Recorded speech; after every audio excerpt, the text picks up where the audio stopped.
ನಮಸ್ಕಾರ ಆತ್ಮೀಯರೇ, ನ್ಯೂಸ್ ಡೈರಿಗೆ ಸ್ವಾಗತ. ಬ್ಯಾಂಕ್ ಜನಾರ್ದನ ಅಂದರೆ ನಿಮಗೆಲ್ಲ ಗೊತ್ತೇ ಇದೆ. ಹಾಸ್ಯದ ಮೂಲಕವೇ ಕನ್ನಡಿಗರಿಗೆ ಚಿರಪರಿಚಿತರಾದ ನಟ ಇವರು.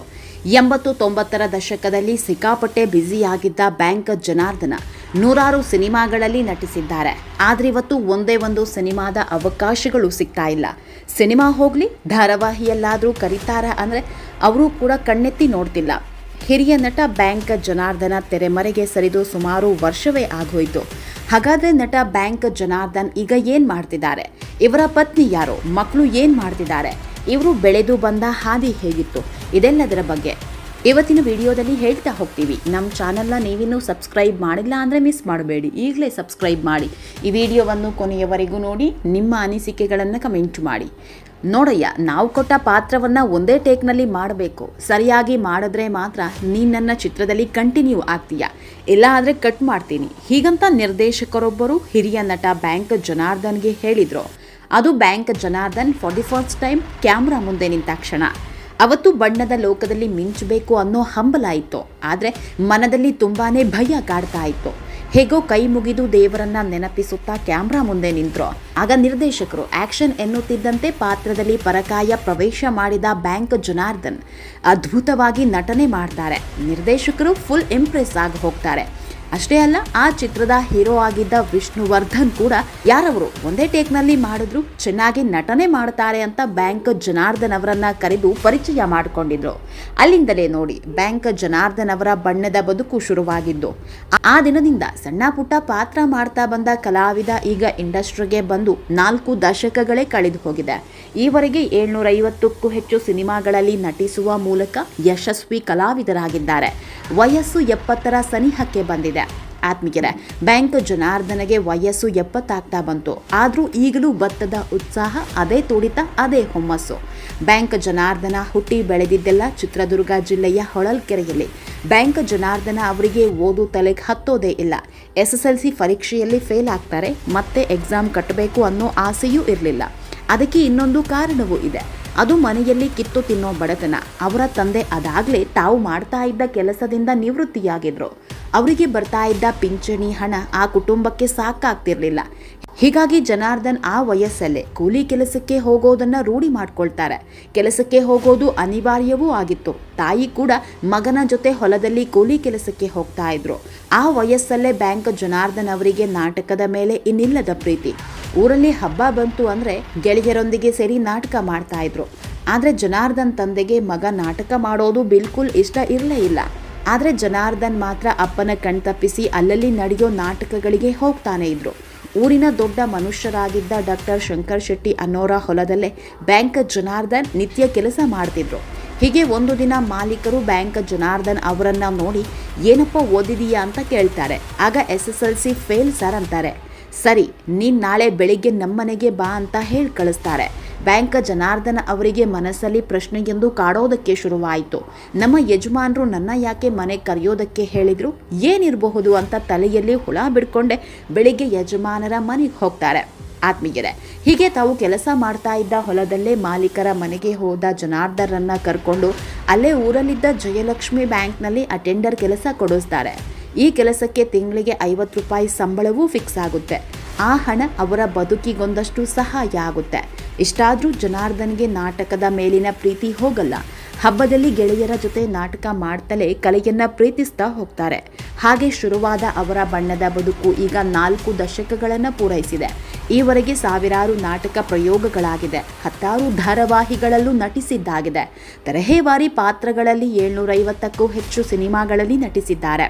ಆತ್ಮೀಯರೇ, ನಟ ಬ್ಯಾಂಕ್ ಜನಾರ್ದನ್ ಸಿನಿಮಾಗೆ ಎಂಟ್ರಿ ಕೊಟ್ಟಿದ್ದೇ ರೋಚಕ. ಅವರಲ್ಲಿ ಒಮ್ಮೆ ಗೌಡ್ರ ಗೆದ್ದೆ ನಾಟಕ ಮಾಡ್ತಾ ಇದ್ರು. ಗೌಡನ ಪಾತ್ರದಲ್ಲಿ ಜನಾರ್ದನ್ ಅದ್ಭುತವಾಗಿ ನಟಿಸಿದ್ರು. ಇದಾಗಿ ಒಂದಿಷ್ಟು ತಿಂಗಳ ನಂತರ ಇವರ ಊರಿಗೆ ವೃತ್ತಿ ನಾಟಕ ಕಂಪನಿಯೊಂದು ಬಂದಿತ್ತು. ಗೌಡ್ರ ಗೆದ್ದೆ ನಾಟಕವನ್ನೇ ಆ ಕಂಪನಿಯವರು ಪ್ರದರ್ಶನ ಮಾಡ್ತಾ ಇದ್ರು. ಹೀಗಿರುವಾಗ ಆ ನಾಟಕ ಕಂಪನಿಗೆ ತುಂಬಾನೇ ನಷ್ಟ ಎದುರಾಗುತ್ತೆ. ಸರಿಯಾಗಿ ಸಂಬಳ ಕೊಡ್ತಾ ಇಲ್ಲ ಅಂತ ಕೆಲ ಕಲಾವಿದರು ಒಬ್ಬೊಬ್ಬರಾಗಿಯೇ ಹೊರಟು ಹೋಗಿದ್ರು. ಆಗ ನಮ್ಮೂರಿನ ಹುಡುಗ ಗೌಡ್ರ ಗೆದ್ದೆ ನಾಟಕದಲ್ಲಿ ಗೌಡನ ಪಾತ್ರದಲ್ಲಿ ಚೆನ್ನಾಗಿ ನಟಿಸ್ತಾನೆ ಅನ್ನೋ ಸುದ್ದಿ ಆ ನಾಟಕ ಕಂಪನಿ ಮಾಲೀಕರಿಗೆ ಹೋಯಿತು. ತಡ ಮಾಡದೆ ಆ ಕಂಪನಿ ಮಾಲೀಕರು ಜನಾರ್ದನ್ ಅವರನ್ನ ಹುಡ್ಕೊಂಡು ಹೋಗಿ ನಮ್ಮ ನಾಟಕದಲ್ಲಿ ನಟಿಸುವಂತೆ ಕೇಳಿದ್ರು. ಆದರೆ ಅದುವರೆಗೂ ಹಬ್ಬಗಳಲ್ಲಿ ಏರ್ಪಡಿಸುತ್ತಿದ್ದ ನಾಟಕದಲ್ಲಿ ಮಾತ್ರ ಬಣ್ಣ ಹಚ್ಚುತ್ತಿದ್ದ ಜನಾರ್ದನ್ಗೆ ವೃತ್ತಿ ನಾಟಕ ಕಂಪನಿಯಲ್ಲಿ ನಟಿಸೋದು ಹೇಗಪ್ಪ ಅನ್ನೋ ಭಯ ಇತ್ತು. ಹವ್ಯಾಸಿ ಕಲಾವಿದನಾಗಿರುವ ನಾನು ಕಂಪನಿಯಲ್ಲಿ ನಾಟಕ ಮಾಡಿ ಸೈ ಅನ್ಸ್ಕೊಳ್ತೀನಾ ಅನ್ನೋ ಪ್ರಶ್ನೆ ಅವರಲ್ಲಿತ್ತು.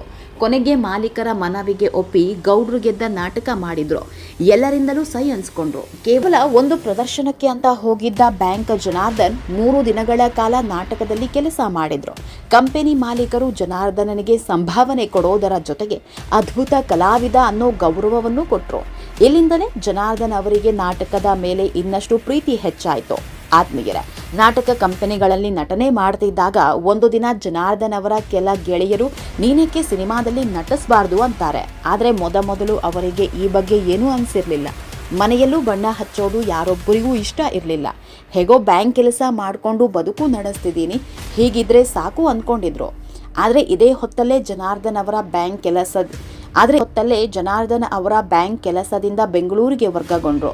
ಆದರೆ ಇದೇ ಹೊತ್ತಲ್ಲೇ ಜನಾರ್ದನ್ ಅವರು ಬ್ಯಾಂಕ್ ಕೆಲಸದಿಂದ ಬೆಂಗಳೂರಿಗೆ ವರ್ಗಾವಣೆಗೊಳ್ತಾರೆ. ಅನಿವಾರ್ಯವಾಗಿ ಬೆಂಗಳೂರಿಗೆ ಬರಲೇಬೇಕಾಯಿತು. ಇಲ್ಲಿಂದಲೇ ಹೊಸದೊಂದು ದಾರಿ ಸಿಕ್ಕಿದ್ದು. ಮೊದಲು ಧೀರೇಂದ್ರ ಗೋಪಾಲ್ ಅವರ ಪರಿಚಯ ಆಗುತ್ತೆ. ಅವರ ಮೂಲಕ ಸಿನಿಮಾ ರಂಗಕ್ಕೆ ಎಂಟ್ರಿ ಆಗ್ತಾರೆ. ಯಾಕಂದ್ರೆ ಧೀರೇಂದ್ರ ಗೋಪಾಲ್ ಜನಾರ್ದನ ಗೌಡ್ರ ಗೆದ್ದೆ ನಾಟಕ ನೋಡಿದ್ರು. ಕಲಾವಿದ ಅಂತ ಗೊತ್ತಾದಾಗ ಅವರನ್ನ ಕರ್ಕೊಂಡು ನಿರ್ದೇಶಕ ಜೋಸೈಮನ್ ಅನ್ನೋರ ಬಳಿ ಪರಿಚಯಿಸ್ತಾರೆ. 1979ರಲ್ಲಿ ವಿಷ್ಣುವರ್ಧನ್ ಅವರ ಅಭಿನಯದ ಊರಿಗೆ ಉಪಕಾರಿ ಚಿತ್ರ ಮಾಡ್ತಾ ಇದ್ರು. ಆಗ ಜೋಸೈಮನ್ ವಜ್ರಮುನಿ ಧೀರೇಂದ್ರ ಗೋಪಾಲ್ ಅವರೊಂದಿಗೆ 5 ಬಾಡಿಗಾರ್ಡ್ ಜೊತೆ ನಿಲ್ಲುವ ಅವಕಾಶ ಕೊಟ್ಟಿದ್ರು. ಅಲ್ಲಿಂದ 10 ಸಿನಿಮಾ ಮಾಡಿದ್ರು. ಸಂಭಾವನೆ ಮಾತ್ರ ಸರಿಯಾಗಿ ಸಿಗ್ತಿರ್ಲಿಲ್ಲ. ಇದೇ ಹೊತ್ತಲ್ಲೇ ಬ್ಯಾಂಕ್ನಲ್ಲಿ ಅಟೆಂಡರ್ ಆಗಿದ್ದ ಜನಾರ್ದನ್ ಅವರನ್ನ ಕ್ಲರ್ಕ್ ಆಗಿ ಬಡ್ತಿ ಕೊಟ್ಟು ಮತ್ತೆ ಹಿರಿಯೂರಿಗೆ ವರ್ಗಾವಣೆ ಮಾಡ್ತಾರೆ. ಸಿನಿಮಾದಲ್ಲಿ ನಟಿಸೋ ಹುಚ್ಚು, ಹೀಗಾಗಿ ಕಾಡಿಬೇಡಿ ಮತ್ತೆ ಬೆಂಗಳೂರಿಗೆ ವರ್ಗಾವಣೆ ಮಾಡಿಸ್ಕೊಳ್ತಾರೆ. ಆದ್ರೆ ಜನಾರ್ದನ್ ಅವರಿಗೆ ಒಂದೊಳ್ಳೆ ಪಾತ್ರ ಸಿಗೋದಿಲ್ಲ. ಹೀಗಾಗಿ ತುಂಬಾನೇ ನೊಂದು ಹೋದ ಬ್ಯಾಂಕ್ ಜನಾರ್ದನ್ ಈ ಸಹವಾಸವೇ ಬೇಡ ಅಂತ 3-4 ತಿಂಗಳು ತಾನಾಯ್ತು ತನ್ನ ಪಾಡಾಯ್ತು ಅಂತ ಇದ್ರು. ಇದೇ ಟೈಮ್ನಲ್ಲಿ ಕಾಶಿನಾಥ್ ಅವರ ಅಜಗಜಾಂತರ ಚಿತ್ರದ ಮುಖ ಭೀಮಯ್ಯ ಪಾತ್ರ ಹುಡ್ಕೊಂಡು ಬರುತ್ತೆ. ಈ ಪಾತ್ರ ಜನಾರ್ದನ್ ಅವರ ಸಿನಿ ಬದುಕಿನಲ್ಲಿ 100 ದಿನ ಪೂರೈಸಿದ ಮೊದಲ ಸಿನಿಮಾ ಆಯಿತು. ಇಲ್ಲಿಂದಲೇ ಬ್ಯಾಂಕ್ ಜನಾರ್ದನ್ಗೆ ಬೇಡಿಕೆ ಹೆಚ್ಚಾಯಿತು. ನಂತರ ಮಾಡಿದ ಸಿನಿಮಾ ತರ್ಲೆ ನನ್ ಮಗ, ಅದು ಕೂಡ 100 ದಿನ ಸಕ್ಸಸ್ ಕಾಣ್ತು. ಆಮೇಲೆ ಸಿನಿಮಾ ಮಾಡಿದ್ರು, ಅದು ಸಕ್ಸಸ್ ಆಯಿತು. 1991-92ರಲ್ಲಿ ಫುಲ್ ಬ್ಯುಸಿ ಆಗಿಬಿಡ್ತಾರೆ. ಇನ್ನು ಇವರ ಕುಟುಂಬದ ವಿಷಯಕ್ಕೆ ಬರೋದಾದ್ರೆ, ನಟ ಬ್ಯಾಂಕ್ ಜನಾರ್ದನ್ ಅವರು ಈವರೆಗೂ ತಮ್ಮ ಫ್ಯಾಮಿಲಿಯನ್ನ ಕ್ಯಾಮ್ರಾ ಮುಂದೆ ಪರಿಚಯ ಮಾಡಿಕೊಂಡಿಲ್ಲ. ನಟರಾಗಿರೋದ್ರಿಂದ ಸೋಷಿಯಲ್ ಮೀಡಿಯಾದಲ್ಲೂ ಇಲ್ಲ. ಹೀಗಾಗಿ ಇವರ ಪತ್ನಿ ಬಗ್ಗೆ ಎಷ್ಟೇ ಹುಡುಕಾಡಿದ್ರೂ ಅಷ್ಟೊಂದು ಮಾಹಿತಿ ಸಿಗ್ತಾ ಇಲ್ಲ. ಆದ್ರೆ ಬ್ಯಾಂಕ್ ಜನಾರ್ದನ್ ಅವರಿಗೆ 3 ಹೆಣ್ಮಕ್ಳು, ಒಬ್ಬ ಮಗ ಇದ್ದಾನೆ.